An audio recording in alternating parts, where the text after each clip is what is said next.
Yeah, I welcome you back to lecture 5 of this tutorial series. I'm very sorry for being away for like about 3 weeks and I didn't upload any lecture content for you guys. We are almost done with the tutorial series actually. I'm almost done with the tutorial series. The last tutorial we did was on operators and operators precedence, which I said is going to be a prerequisite to this particular lecture, which is about control structures in C, right? So after this, we just have control structure 2 and then arrays and functions, and that is the end of this tutorial. So I will not be wasting much of our time in this particular video, so let's just dive into the video. If you've found my content useful all along, if you've learned a lot from this whole tutorial session, please do well to like subscribe to the channel and like the videos if they are helpful, you understand, so other people can benefit from it, so not just you. So let's create a lecture 5 content like we used to do. Console application, and then building C. So I want to build lecture 5. So if you remember in my previous video, like in the lecture 4 content of this series, please if you've not watched it, do want to watch it before watching this particular one, because like it's a prerequisite before this one. So I'm just going to open up the main.c file for lecture 4 and then import all of what we did there here so we can see and continue from where we stopped basically. So this is lecture 4. I'll just open the main.c file now and I'll copy everything here. First, and I'll be pasting it right here. So yes, we have our lecture 4 contents. So I'll just change this now to lecture 5, like I explained in previous episodes. So we're going to talk about the if statement, the if else statement, and then the else if condition in this if statement basically. So let me just come to the bottom and clear all of this that we did. Okay, let me clear all this. So let's just document some things. This is basically the control structures, the control statement we have in C. Right. Now what does this do? So imagine you have a condition, like I explained in previous video. Let's look for this relational operators right here. Something like this. So imagine you have a condition or you have a program that you want to run, but you don't just want it to run like directly, right? You want it to run due to some certain conditions. You want the program to do something based on the outcome or the output of a particular result. I don't know if I'm making sense.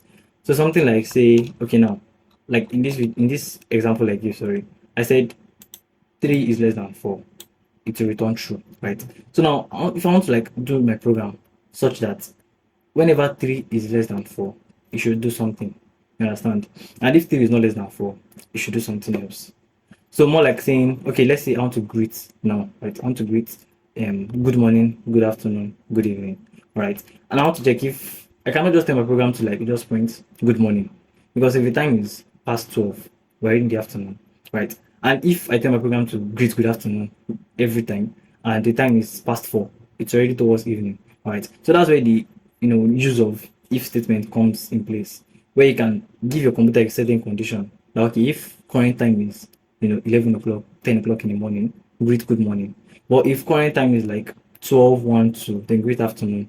Then if the time is going to be like 4, 5, 6, then greet good evening. And if the time is like past 9, past 10, then you can greet good night. That's basically what we use the if statement for, or the if else and the else if, all of what is attached to it.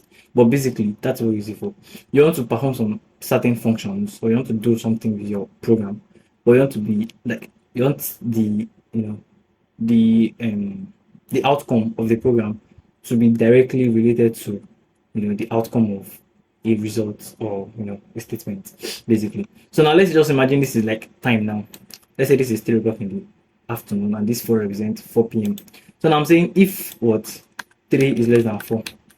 Now how we write if statement is you basically just write your if and then you open and close a parenthesis and you put your condition inside of the parenthesis.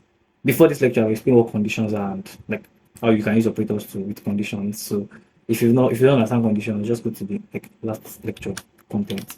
So we have our if, then I say open and close your parenthesis, and then your condition is going to be inside of the open and close parenthesis, and then you have this curly braces after the round brackets, open and close.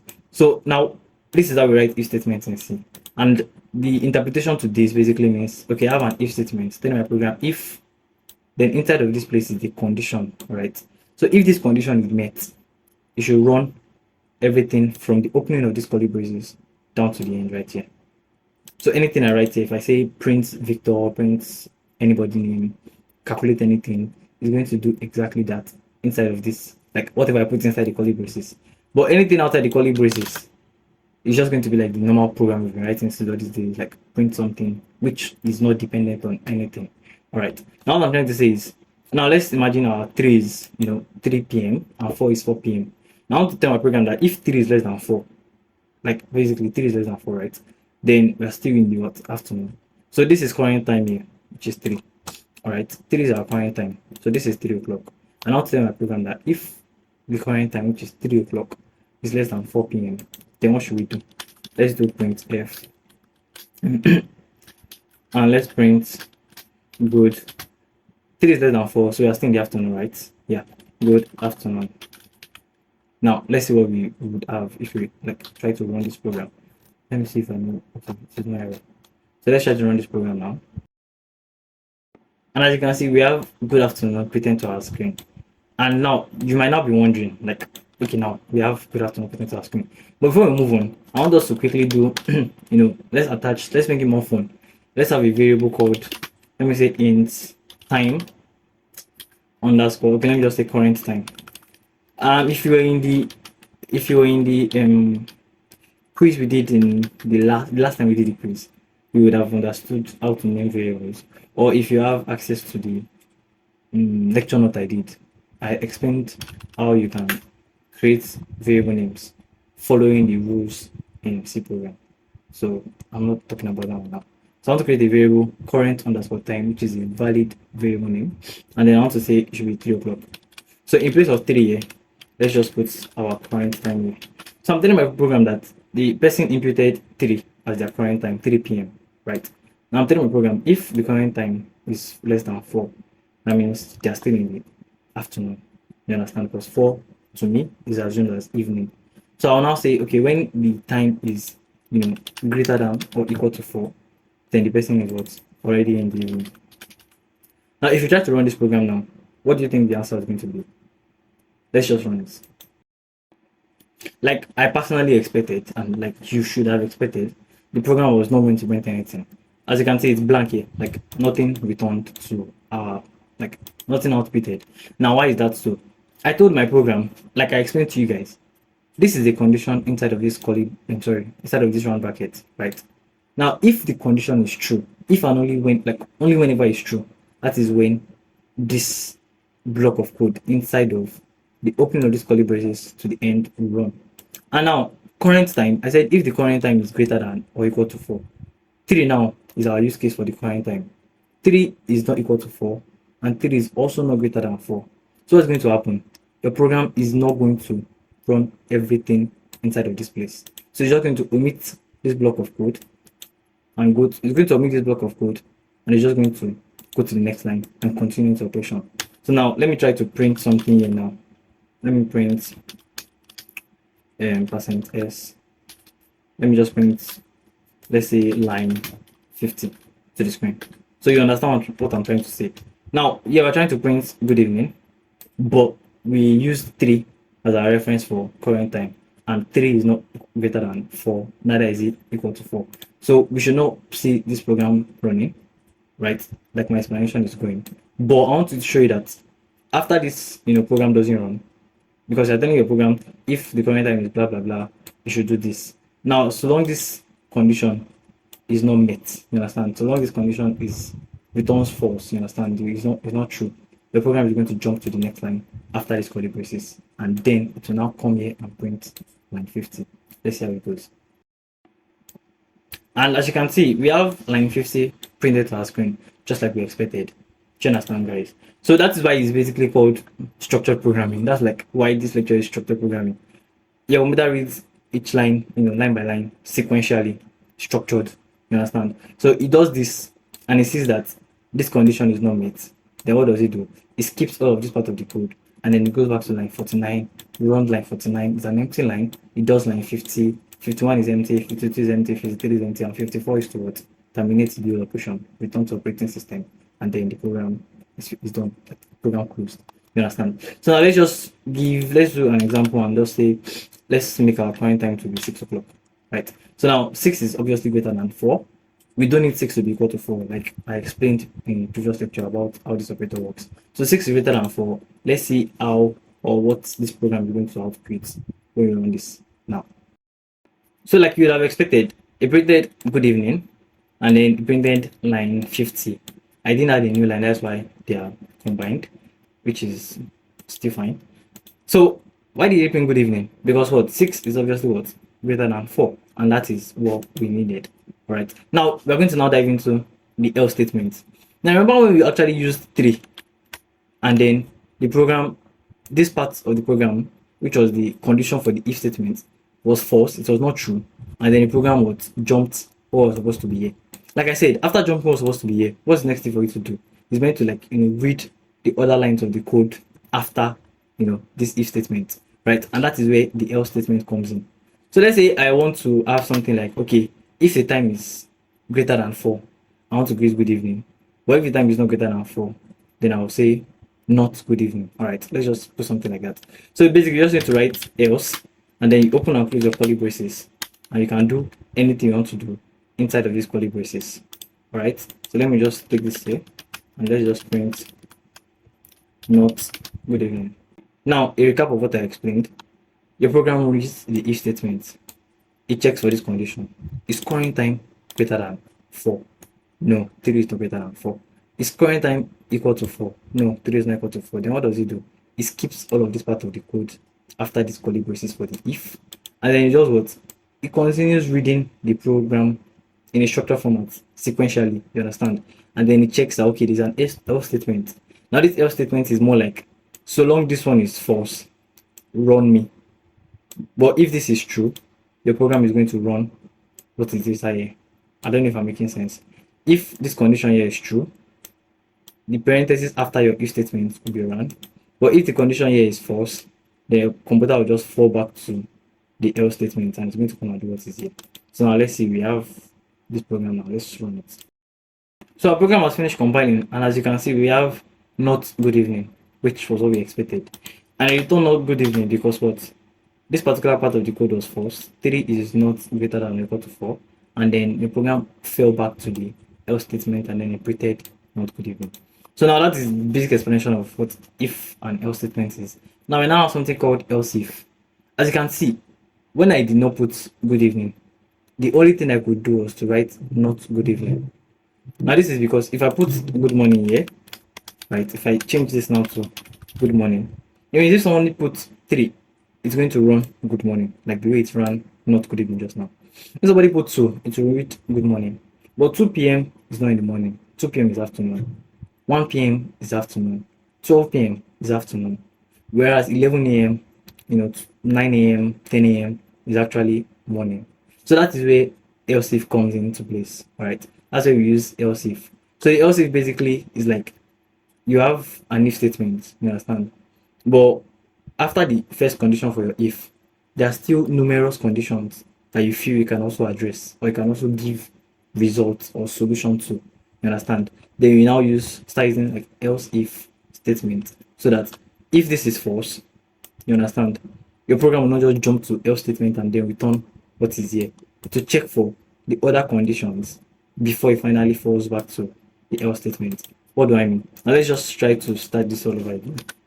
Let me start from 0. Let's assume 0 a.m. or p.m. is, what's it called? Let's assume 0 is our midnight, right? And I'll be using 24-hour format. So assume 0 is our midnight. So I want to say when current time is greater than 0, what do I want to do? I want to print what? Good morning. Alright. Well, now the issue is going to be all of the times, like 1 o'clock, 2, 3, 13 o'clock, 14 o'clock, 17, 24 o'clock itself, which is like midnight. Sorry, 23 o'clock or 23:59 or whatever. They're all greater than 0. So forever and ever, this program is going to be running good morning. Because if you throw in 11 here, 11 is greater than 0. If you draw 23, 23 is greater than 0. If you draw 20, 20 is greater than 0. So forever and ever, this program will never ever run the else statement, right? So that is when we can now do something like what I taught in the previous lecture to our conditions, right? So now we'll be doing like, we'll be adding two conditions inside of our if statement. So the first one is I want to tell the program, okay, if current time is greater than 0, right? And I use this my logical and I say current time, as it is greater than 0, at the same time it is less than I think morning is from midnight till let's just do 12, right? This is good morning. Now what am I trying to tell my program? I said if what? If I check for this first condition, if the current time is greater than 0, let's say 2 for instance, 2 is greater than 0, and 2, which is my current time, is also less than what? 12. That is when it's going to tell the person good morning. So for here now, it means that for values of 1, 2, 3, 4, down to like 11, it will always greet them good morning, because their time is either 1 o'clock, 2 o'clock, 3, upwards until 11. It always greet them good morning, right? So now what I just need to do now for the else if is very simple. After you close the parentheses of the curly braces, this curly braces of your if statement, you just type in else and then if. I open and close the parentheses where you now put another condition inside of. Now this is not jargon, this is not grammar. Basically, your if statement, open and close the curly braces, sorry, a parenthesis. How am I saying rubbish? Open and close your parentheses and then you put your conditions inside of it. All right. Now, if this condition is true, your program will run what is here and then it will stop. To just like jump out of all of this block of code and come to the next line. You understand? But if the condition is not true, all right, if there's an else if statement, it will now check this else if statement that okay, fine. If the current time is not greater than 0, or it is not less than 12, then let me check what this place says. If it also doesn't match, or it's also false, like it's not true for the condition that is here, then it's now going to fall back to whatever you're going to be putting as your else statement. That is basically how it works. All right. So now in place of this else if, now we've greeted good morning. Second one, I want to greet good afternoon. Now how do I greet afternoon? Or how do I know when it is afternoon? That is when the current time is greater than or equal to 12. If your time is like 12 o'clock, 12 noon on dot, that is equal to 12. And at the same time, that person's time, the current time, is less than 4 o'clock, because anything above 4 is evening. You understand? So I'm adding two conditions here. I'm saying if the person's time is greater than or equal to 12, meaning 12 o'clock, 12, 13, 14, even 55, right? But now I'm adding an ampersand, a logical and, telling my program that for a number like 55 that I just mentioned, should not work, because I'm saying that what? The number must be greater than 12. Yes, there are a lot of numbers greater than 12. But at the same time, the number must be greater than 12 and less than what? Sorry, I wrote 4 instead of 16. 16, I said 1 to 24 hours. So the number must be greater than 12 and at the same time must be what? Less than 16. So that just gives us a set of numbers of like 12 itself, 13, 14, 15. 16 itself cannot count, because they said numbers less than 16. If you want to count people less than age 20, you won't count 20 year olds. You count 0 to 19, right? Something like that. So if I'm checking for current time and I want to greet afternoon, I'll check for people that their time is actually 12 o'clock or more, but at the same time, their time does not exceed what? 16 o'clock, right? So that is for afternoon. Now for evening again, I'll do what? Same thing. Else if, I'm just copy and paste what I've done here. Just not to waste time. But this time around, from what? 16. If the person's time is 16 o'clock, right? And the time is not less than, now let me do 24. So this way, I want to greet them good evening. Alright? I want to greet them good evening. Now, if the person's time is greater than 16, there are plenty numbers greater than 16, even 1000 greater than 16. But now I'm saying and, I'm adding this logical and, telling my program that in as much as the numbers might be greater than 16, I want it to also be less than 24. So that we limit the number of, the time that I'm focusing on in this particular block of code. So numbers like 16, 17 o'clock, 18 o'clock, 19, 20, 21, 22, 23 are going to be counted here. But there's actually nothing like 24 o'clock. So that's why I'm saying less than 24. And yeah, this is basically like how some bank apps actually do. If you use like Kuda or use Opay, you should have seen something like this. If you're in the morning and you open your app, you see something like good morning Vicol, good afternoon Vicol. If you're coming at afternoon, if you're coming in the evening, you see good evening Vicol. It's exactly like these blocks of code. Maybe a little bit styled, but something like this is exactly what they are doing. They check your current time. If your time is greater than 0, you're in the morning. If your time is greater than 12, but at the same time it's less than 16, like 4 o'clock in the afternoon. And in the afternoon, if your time is more than 16 o'clock, you'll be to good evening. And now let's now do our last parameter, which is else. Now the else here is basically just going to undo every other thing aside all these conditions. Now you might be thinking, what other thing? What if the person put current time as -2? -2. -2 is not greater than 0, right? It's less than 0. So this one is even going to skip. Now it comes to this, your program comes to this else if again. -2 is not greater than 12. It will skip this block. -2 is not greater than 16. It will skip this block. If there's no else statement here, then it's not just running anything. So that's why you need to add an else statement that can just undo something like this. So definitely you know that if it doesn't match all of these blocks of code you've written, then it's an invalid date. So I'll just put invalid date received. Now what I'm basically just doing now is to show that if you put any number lower than 0 or more than 24 or more than 23, sorry, it's just going to return invalid date received to the person. You understand? So that is basically all you need to know about if statement in C. So now let's test this thing right here. So like you can see guys, it returned invalid date received. Like invalid date received because -2 is an invalid date, and our program ran false here. It was false here, it was false here, so it came back to your else statement to show that the date is invalid. So now let's try for something like 10 a.m. in the morning, and as you can see, as we expected, it printed what? Good morning. Why? Because 10 is greater than 0, and at the same time it's less than 12. So let's now print, let's say 13 to the screen now. Let's use 13 o'clock.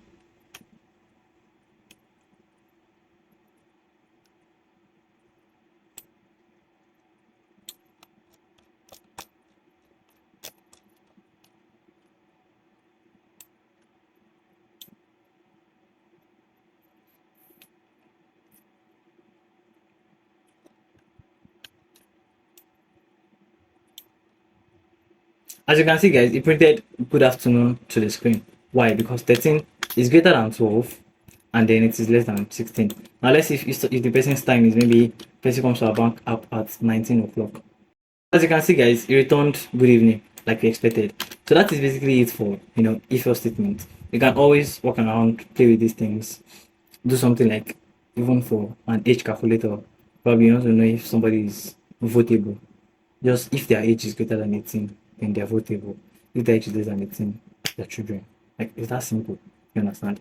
So now let's just dive right into the second part of this video, which is going to be switch statements. Alright, so let me just comment all of this out. So switch statement is like an alternative to if statement, but the difference is, like as you can see, we used if statements now. We're giving like the conditions we're giving our program was like a range, like I was saying that time, like a set of numbers. You understand? Me saying something like if current time is greater than 16 or less than 24, I'm giving my computer a range of, okay, if they enter 16, 17, 18, 19, 20 down to 24, it is good evening. All right, if we were to do a program of maybe 1 to 1000, I want to assume maybe from 560 something to like 999 is something. You understand? That is the range of numbers. Like, so long the input of the user is around that range, your computer will always know what to do. But coming to switch statement is best used when you have like a defined answer or value you're expecting. Now, people who don't really use switch statement, to be sincere, but then you use switch statement when like your value, your outcome is like predefined. You understand? So an example of a project that you can use switch statement for is, like I said, projects that you basically know all of the outcome or output you're expecting. Now let's say you have a project where maybe you want to grade students and maybe it's like just over 5 marks, you understand? So you can like build a system that can tell, okay, somebody scores 1/5, 2/5, 3/5, 4/5, 5/5, like the kind of performance they actually put up. Do you understand? Now maybe 1/5 should be poor, or let's say fail. No, zero should be fail. Yeah, zero should be fail.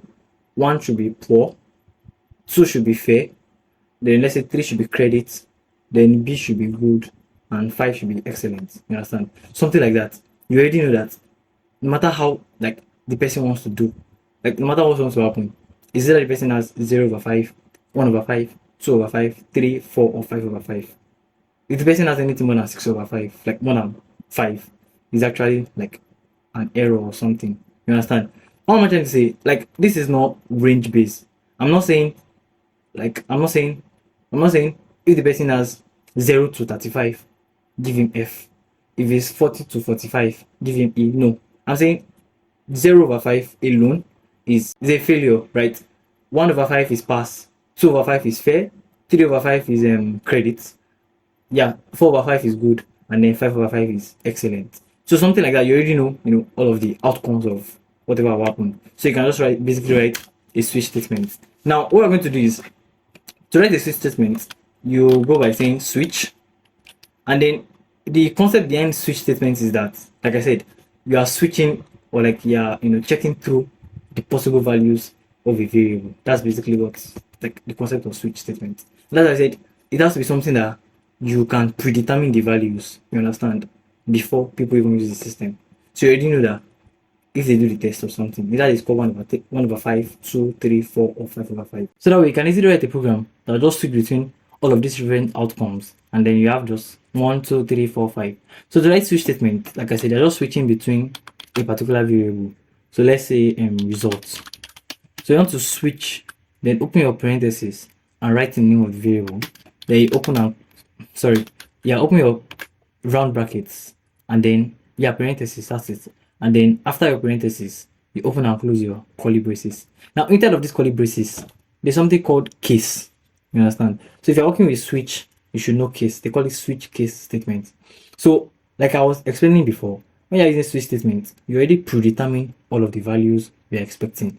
So that is basically the use of case. So you're going to be saying, okay, case something, and then put your semicolon and some block of code down here. Now in place of this something, like I said, you are expecting a predetermined value. So you know that what the result can either be 1, 2, 3, 4, or 5, right? So in place of this something, I'll just put 1. So what I'm trying to say here now is, I have a switch statement. I'm switching what? A variable called results. Now let me create a variable here. Int results. Let me say 0, for instance. All right. So now I'm switching what? This variable, meaning I want to test it for this case, then another case, another case, another case, until the last case that I can assume it to be. So the first one is going to be case 0, sorry. And then what do I want to do? I want to just basically print. I'll just basically print fail, or let me say you failed right here. That's just it. And then after you write all of your codes, you might want to add more printing, you might want to do a lot of more functions inside here. But the point is, after writing all of your codes, after this semicolon, after writing all of the codes here, you must always terminate your case with a break. So now break is just to tell your program that after this case, you should not run anything again. This is basically what you just need to do. You are switching a particular variable for predefined values. So I know that the person can have 0, and if they have 0, I just want to tell them that what they failed. Now after my break, I can come here again and define another case. Now let me say case 1. Now for someone that scores 1, what I want to do to him, I just basically want to print you passed. Sorry. So for someone that scores 1, I basically just want to print you pass to the screen, and then I'll write my break statement again, And I'll keep doing this for all of the cases I can assume. And that's why I'm saying nobody really uses switch statements. Only when you know that you have all your determined numbers or outcomes already. Excellent. So now, as you can see here now, this is exactly what I'm talking about for switch statements. So you have a particular variable result, all right, which is going to be determined by probably a student. Maybe they input it to their keyboard, or they did a test or something. But let's just assume our program already has a value from results, which is 0. So now I want to do a switch statement, switch case statement. I want to switch what this variable called results. And what did I want to do? I want to check for the possible values that I know people can have, which is between 0 to what? 5. So now if the value is 0, just print and tell the student that the student failed. If the value is 1, what would I do? I just want to print and tell the student that the student passed, right? And if the student had 5, I just want to tell them that they did excellent. All right, and the essence of all this break after this statement is just because, for instance, this first one is going to be 0. If there are no break statements here, the program would continue running things after this statement. All right, which you want to avoid, because in case you have cumbersome amount of codes, you want to avoid. So after each of the cases, you want to break so your program can jump out of this old switch statement and then come back to line 86 to resume its work. Now let's test this for all of our values. Let's say result 0, result 1, 2, 3, 4, and 5. So I'll fast forward the video. I'll just pause it at the necessary points, and then let's see what we have. As you can see, our program returned you failed to the student, and this is because what our result value is 0. Now let's try a value of 1. As you can see, the student that had a score of 1, it returned you passed, which was exactly what we expected it to do. Now if you add 2, 3, 4, and 5, it's going to be just printing or doing what we told it to do here. Your switch statement is only when you know the predefined values. You cannot come in now and say something like if the result here is greater than 0, it will run into an error like this. All right, so what switch case statement is basically for is when you have predetermined values that you can think of it and then write all of these individual cases for, so that whenever this or whatever outcome this is going to be, it's going to be inside of here. But now let's now imagine someone probably add 8 in this place. Now let's see what we're going to have. Now like you can see, it printed nothing to the screen because we used 8. Now why is that so? Because like I said again, and I will always say, your switch statement is to only catch things that you can account for. So I can account for someone that scored 0 as a failed student, someone that scored 1 passed, 2 credit, 3 good, 4 very good, 5 is excellent. You understand? So now what if I want to undo something like that? A kind of scenario where maybe the person can put a number like 1 million when it's a test of over 5, or the person can put -3 when it's a test of over 5. So there's something called default, right? Just the way you have your cases, and just list your default, put your semicolon, and then anything right after this semicolon, like in a new line, is going to be handled when all of these cases are not true. So for this 8 now, it was not 0, it was not 1, the result was not 2, result was not 3, result was not 4, it was not 5. So what did your computer do? It could not run any of it, and then it just ran this part of the code, which was to do nothing. So if you add this default to your switch case statement, what's going to happen is anything right here is going to be displayed. Peradventure, all of these cases you defined are not enough. Let me put it that way. So for something like this 8 or -10, -20 or whatever, you can just print something like you cannot have such grades. Now let me put -8 here instead, and let's view that now. So as we'd expect, we inputted -8 as the result, and our program did justice by telling us we cannot have such grade, which is the work of having default after all of your cases, so that if all of these cases your program could not find, could not switch this variable to match any of these cases, then what would happen? It will just fall back to your default and then do whatever was here. So way beyond printing, you can do calculations, you can write functions, you can do a lot of things inside of these cases, and that is how you use the switch case statement. So we've come to the end of this lecture, guys. You've learned how to use the if else statements and even the switch statements. So coming to control structure 2, we're going to be talking about loops, for loops, while loops, and do while loop in C program. So if you found this content very useful, do also subscribe to the channel, and I'll see you in another video.